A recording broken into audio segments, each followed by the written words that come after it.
Look, I beat him very badly. He was going in as a favorite in the presidential run. I knew he couldn't endorse me. I never called him and asked for an endorsement. I told him, and I told a lot of people what was going on in Wisconsin, the real numbers in terms of jobs, in terms of what's happening with trade, in terms of a $2.2 billion imbalance, and lots of other problems. And after saying that, I said, well, there's no way he's going to endorse me. Now, I will say, once I told them the facts, and once I told the public the facts, he went from 22 or 24% down to 0 when he quit the race. So obviously, I would have loved to have gotten his support, but I didn't expect it, and I don't think it'll mean anything. Now, he's the guy that you gave money to. You helped get him reelected. Not only did I help him, he came up to my office a year ago or so, prior to, obviously, his run, which didn't work out so well for him. He came up to my office, and he gave me a plaque, a beautiful plaque, which at some point I think I'll bring over to Wisconsin. You said you think it's Trump. Could you comment today on the battery charge against Corey Lewandowski? Yeah, I can only say Corey's a fine person. I looked at the tape, but the tapes were supplied by me. You know, those tapes, just so you understand. This is a very high-end club, and we had tapes all over the place, so we supplied those tapes. And those tapes, to me, are very conclusive. A lot of people are looking and saying, how can anybody be charged? She was actually, if you look at her, my book, and according to a lot of people, she's grabbing at me. And he's acting as an intermediary and trying to block her from doing that. The news conference was over. It was done. It was finished. And she was running up and grabbing and asking questions, and she wasn't supposed to be doing that. And I think he should. I told him, I said, you should never settle this case. You should go all the way. I think they've really hurt a very good person. And I know it would be very easy for me to discard people. I don't discard people. I stay with people. That's why I stay with this country. That's why I stay with a lot of people that are treated unfairly. And that's one of the reasons I'm the front runner by a lot. If you look at that tape, he was very, very seriously maligned. And I think it's very unfair. It's only an allegation, but what does it say about the campaign? I think it says nothing about the campaign. I think if you look at it, he was trying to block her. That's the way I would view it. And she's grabbing me and asking questions. She's not even supposed to ask questions. You know, the press conference lasted for a long time, like 45 minutes. And I was leaving, and she runs up, and you could see, in fact, there are pictures where I could show you some. I actually have some in the other room. But there are pictures where she's grabbing my arm, and I'm going like this, trying to get her off. I think it's a disgrace that something like that could take place, and I'm shocked by it, and I'll stick by people, and I know it's probably not even politically good for me to do, but when somebody is maligned so unfairly as that, I will stick by. Mr. Trump, it seems like a stacked deck in Wisconsin. What do you mean by that, and who's stacking it? Well, I think we have a lot of people that are saying a lot of false things. I'm going to make much better trade deals than anybody in Wisconsin. Nobody can create jobs like I can create. Nobody's better on the border. Sheriff Joe Arpaio, as you know, from Phoenix, from the Phoenix area, from Arizona, is with me 100% and endorsed me because I'm the strongest on the border by far. You look at a guy like Ted Cruz, he's very, very weak on jobs. He doesn't know anything about jobs. He knows nothing about jobs. We call him Lion Ted because of what he did with Ben Carson, where he said Ben Carson had left the race and he hadn't left the race at all. But there are many other things. And, look, I don't see Ted Cruz making it. I don't think Ted Cruz could win the general at all. And I think I'll beat Hillary Clinton very easy. Once I put my mind to beating Hillary Clinton, right now I have two other people that I want to beat.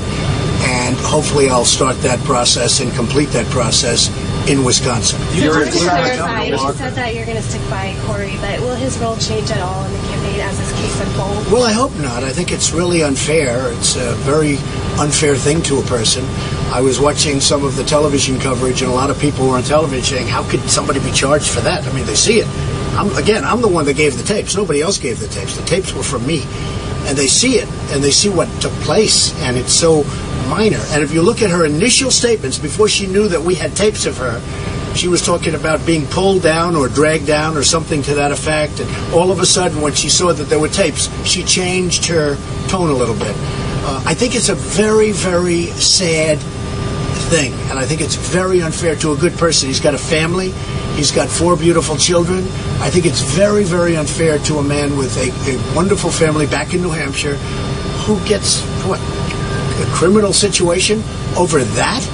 In fact, some of the reporters were saying, a number of them tweeted, but some of them said, wow, that was minor compared, you get pushed around, you get shoved. And she was grabbing me. Does that mean that I'm supposed to file charges against her? She was grabbing me. That's why you see the picture of me like that.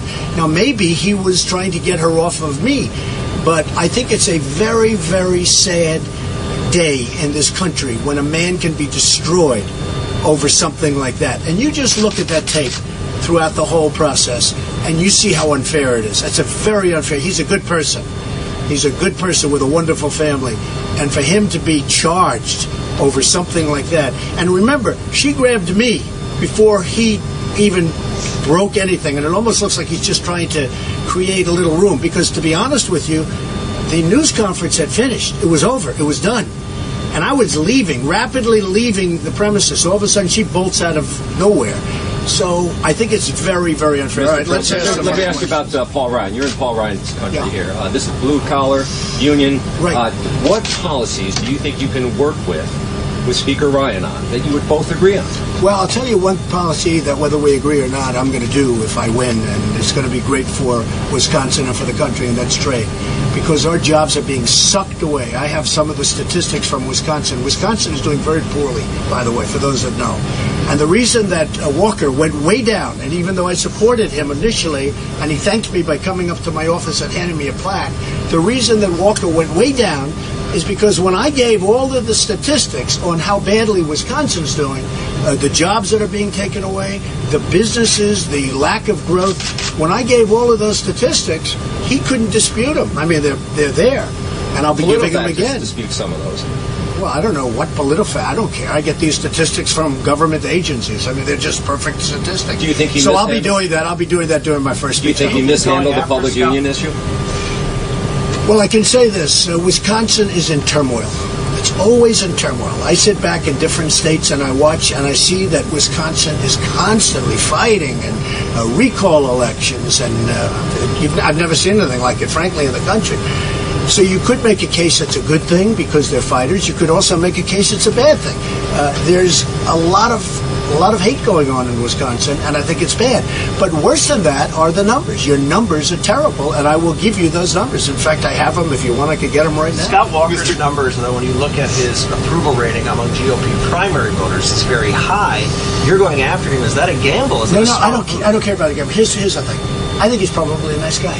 I mean, he came in dressed in a motorcycle outfit with a motorcycle, like he's a big, strong motorcycle guy. By the way, the motorcycle people love me.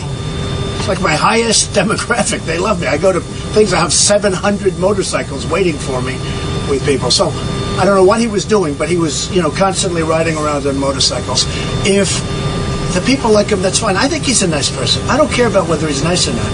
You look at the statistics on what's happening with jobs and many other factors in Wisconsin. You look at your $2.2 billion deficit. You look at your numbers. They were so negative that I didn't even use all of them. I didn't know how bad they were until I looked today. So he's now fair game. I would have never said this, but he's now fair game because he endorsed Cruz, who's never going to win, by the way. He's too strident. Cruz has no chance of winning in the general election. Zero. But and I don't think he has a chance of getting the nomination, frankly.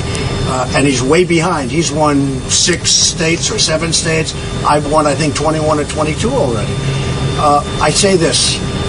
It's only results oriented. I look at what's going on in Wisconsin. I have so many friends in Wisconsin. It's a great place. I think I'm going to do really well in Wisconsin, I hope. I'm going to be here for a long period of time until Tuesday evening, until the election evening, maybe stay overnight then. If I win, I'll stay overnight. If I don't win, I may get out of there a little bit quicker, right?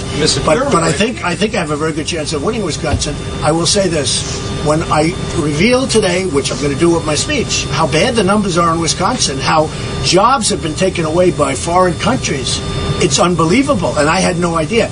Even when I beat him, and don't forget, I was the one that beat Scott Walker in the primaries. It was nobody else. That's why when he left, he said, we have to stop Donald Trump. We have to stop Donald Trump.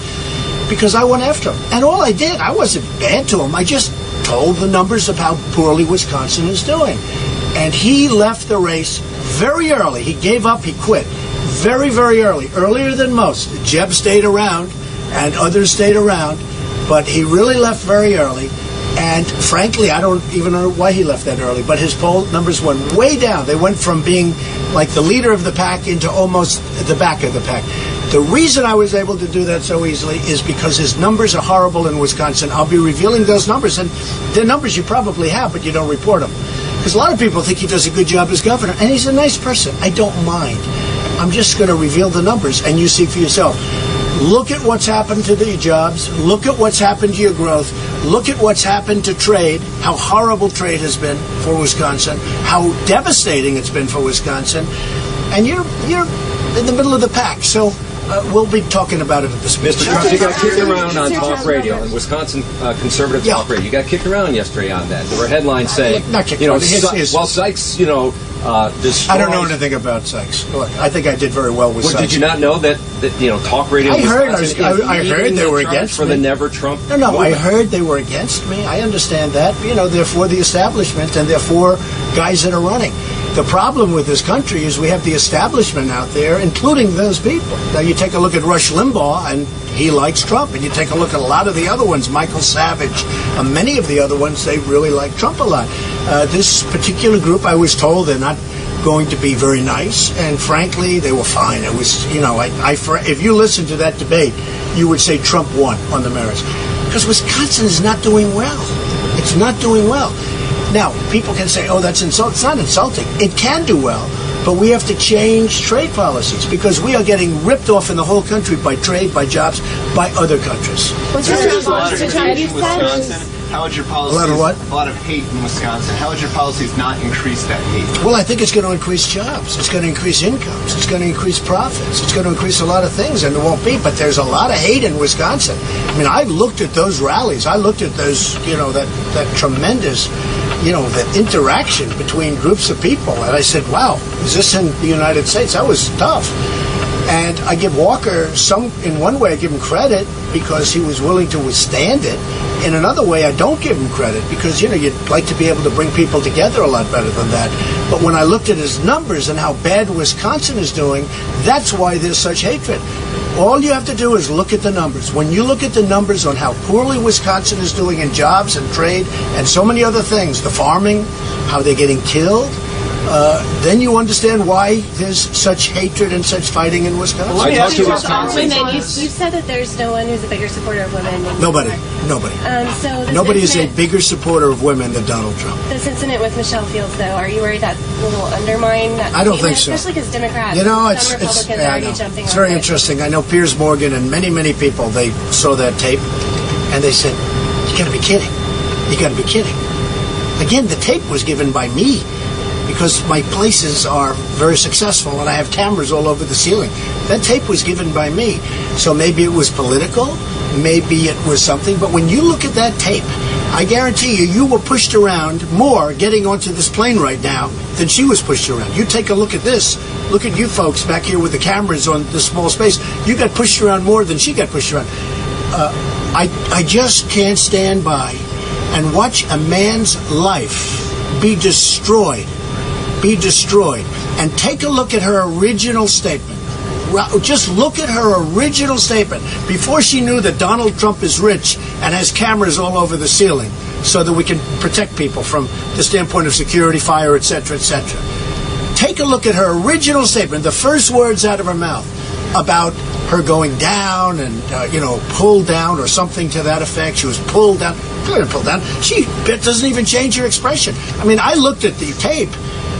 And by the way, if he was that way, I would have fired him in 2 seconds. I wouldn't care. I couldn't have cared less. But I looked at the tape. There's not even a change of expression on her face. And then I looked at internet, and you take a look at the tweets, and people are saying, you got to be kidding me. Let me ask you about Wisconsin. Let me ask you about Wisconsin, Mr. Trump. Response to all this should have been. I think it's something that's disgraceful. I think that you as a reporter and all of you as a reporter probably get treated a lot rougher than that on a daily basis. I have never seen anything like it. I cannot imagine how they did it. He's got a very good lawyer. They will fight it. I told him he should never settle that case. And I know that is not to my benefit. But I think when people see that tape and they take a look at that tape and they take a look at her initial statement before she knew she was on tape, take a look at that. You have to see it. You take a look at her initial statement. It sounded like she got thrown out of a building. You take a look at that, and then, excuse me? She did get bruises on her arm. I don't know if there were bruises from that. Why? Who said there were bruises from that? How do you know those bruises weren't there before? That's what the police... I don't know what the police said. How do you know those bruises weren't there before? I'm not a lawyer, but she said she had a bruise on her arm. I mean, to me, if you're going to get squeezed, wouldn't you think that she would have yelled out a scream or something if she has bruises on her arm? Take a look at her. Let me ask you about Take a look at her facial expression. Her facial expression doesn't even change. So, you say bruises on her arm. How did they get there? Who put them there? I don't know that he put them there. In any event, I'm sticking up for a person because I'm not going to let a person's life be destroyed over somebody that we have on tape. And you just take a look at what people are saying when they see that incident on tape. And no jury, in my opinion, no jury would convict a man and destroy a man's life over what you would. Let me ask you about trying Wisconsin. to appeal to the Latino vote. I wanted to ask you about that. I think I'm doing great with the Hispanics. And the Hispanics are great people. I have thousands that work for me, tens of thousands over the years. Just at Doral, I own Doral in Miami, and just at Doral alone, I have probably 800-900 Hispanics working for me. I have many, many Hispanics. They're phenomenal people. I just say that in the case of Mexico, we're being treated very badly. We have a trade deficit of $58 billion, and they're treating us very badly. They could stop the drugs from coming in if they wanted. Mexico could stop the drugs from coming into our country. I won New Hampshire, the state of New Hampshire, and I said to those people, because they told me the number one problem they have is heroin pouring in from the southern border. I said, if I get elected, I'm going to stop it. I won in a landslide, New Hampshire. You saw that. When you look at beautiful New Hampshire and you say their number one problem is heroin, well, you have a huge drug problem in Wisconsin. Everybody does. And it's pouring in through the border. I'm the only one that's going to stop it. Politicians all talk, no action. Guys like Cruz, he's all talk. These are not people that are going to stop it. Believe me. All he can do is talk. And frankly, in my opinion, he doesn't talk very well. And he's under great pressure because he's losing badly, and he doesn't react well under pressure. I've seen that. And all you have to do is take a look at the debates. Every one of the debates, the polls said I won every single debate. And he's a politician. All he does is debate. Bruce checks the challenge due to a debate instead of the town hall. We've had 11 debates. According to the polls, I've won every single debate. I don't think we can be asked any more questions that we haven't been. Same questions, same people. Everybody knows. They know what they're getting. With me, we're going to get great trade deals. We're going to have a strong military. We're going to take care of our vets. We're going to get rid of Obamacare. We're going to have a great country again. So you're saying no more debates? With any of these politicians, and remember this, very importantly, I'm self-funding my campaign. I'm putting up my own money. These guys, Cruz and what do we have left now? Kasich, right? They're getting their money from special interest groups. They're getting money from lobbyists. Those lobbyists have total control over these people. What's good for the country, they often won't do because their special interest group doesn't want them to do it. With me, I'm only here. Look, I don't know. I think I'm going to win. I'm doing very well. But if I don't, a lot of people said, why do you even do this? Why do you do this? You have a great life. You have a great family. You have a lot of money. You built one of the greatest companies in America. My company's phenomenal. And I built one of the greatest companies in America. And they say, well, why do you do this? I do it because I want to give back. I'll tell you something. We have a country that's in serious trouble. We have a president that doesn't want to say radical Islamic terrorism. He doesn't want to acknowledge what's happening to us and all over the world. I do it because I want to give back, because I think I can give back something that nobody else can. And the beauty is that I'm funding my own campaign.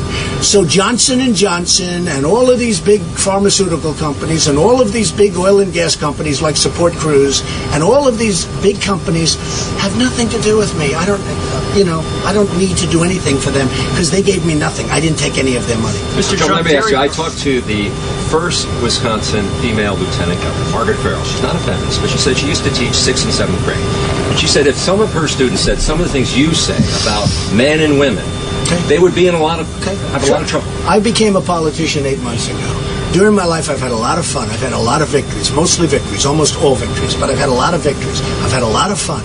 I go do shows like Howard Stern, who's actually a much different guy in person than he is on the air, and I do lots of things and never thinking I was going to be a politician. And believe me, if you got a guy like Cruz talking to his friends or his buddies at the table. If you got a guy like Kasich talking, they act like, oh, they're so innocent, they're wonderful people. If you got a Kasich talking to his friends and his buddies at the table or on the golf course, because he says that's what he does, he watches golf all the time on television, which is wonderful. Let's see what they said, okay? Let's see what they said. Is it presidential? And I did say nothing's presidential except victory. Victory is presidential. And I did say about Rosie O'Donnell, and I did say about Megyn Kelly, because she doesn't treat me right. I'm on her show all the time, and she doesn't treat me right. She shouldn't put me on the show all the time. And if she didn't put me on the show, her ratings would drop like a rock.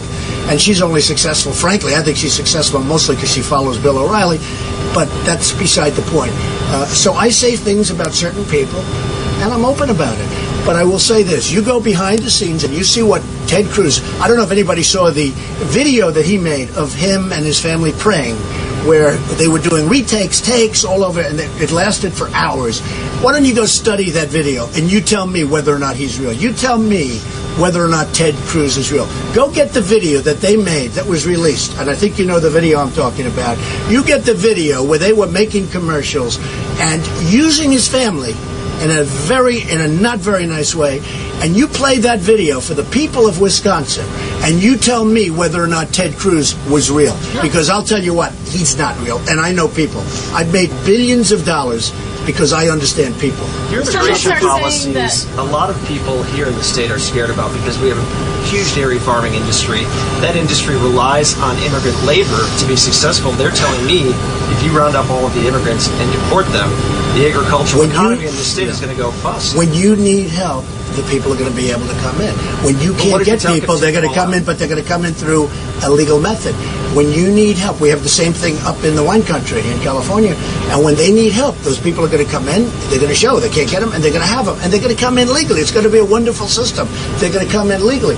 But we have people coming in all over. Right now we have 179,000 illegal criminal immigrants. Okay, these are criminals. These are people convicted of crimes, and they're all over the United States. And we're having, whether it's Kate in San Francisco or Jamil in California, we're having killings, murders. We're having things. The 65-year-old veteran, female veteran, who was raped, sodomized, and killed by an illegal immigrant. We're having killings all over this country, and now on top of it, we're starting to take over people from Syria, and we don't know if they're ISIS related. We don't know who they are, where they are. There's no documentation, and Trump is going to stop it. Now, maybe people think my stance is tough. I said we have to have a temporary ban on Muslims, and now people are sort of saying, wow, that's not a bad idea. When I first said it, everybody said, no way. When I talked about Brussels a few months ago is a hellhole, I said Brussels is a hellhole.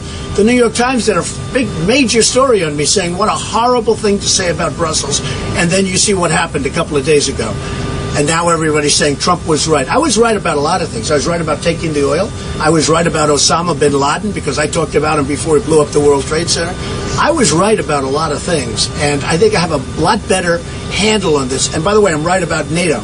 We have NATO, and we're giving countries a free ride. We are really, NATO is obsolete, it's old, it's fat, it's sloppy, and we are giving, and it doesn't talk about terrorism, and we're giving countries a free ride. We are taking countries, and we are paying a totally disproportionate share.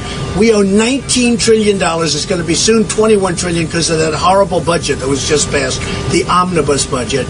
And I want to tell you, what we have with NATO is a disgrace. And we could also go into the United Nations. That'll be next. Paul Ryan doesn't agree about banning Muslims.